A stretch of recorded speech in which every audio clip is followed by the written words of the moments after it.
Siblings education system high school शहर चिन्योट में आपके बच्चों को इखलाकी और तालीमी एतबार से बेहतरीन माहौल फराहम करने वाला काबिल एतमाद इदारा। एडमिशन ओपन, तो अभी अपने मुस्तकबिल के सितारों को सिबलिंग एजुकेशन सिस्टम में दाखिल करवाएं। मजीद मालूमात के लिए राब्ता करें हसन नवाज चौधरी।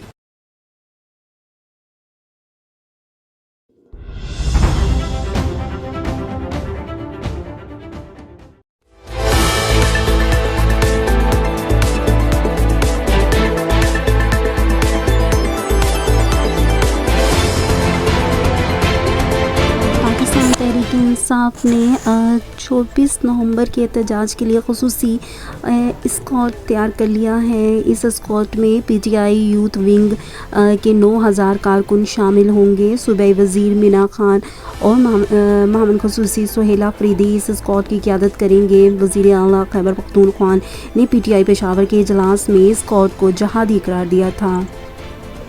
ये खसूसी स्क्वाड मरकज़ी काफ़िले के आगे होगा। इस स्क्वाड को शेलिंग से बचाव का सामान भी दे दिया गया है। महमद खसूसी खैबर पख्तूनख्वा सुहेल अफरीदी ने कहा कि जहादी स्क्वाड का मतलब है कि हम जुल्म पर आवाज़ उठाने को जहाद समझते हैं और जान की परवाह किए बगैर मुजाहरे में मौजूद रहेंगे। शाइला सुल्ताना राजपूत, नकवी मीडिया न्यूज़, इस्लामाबाद।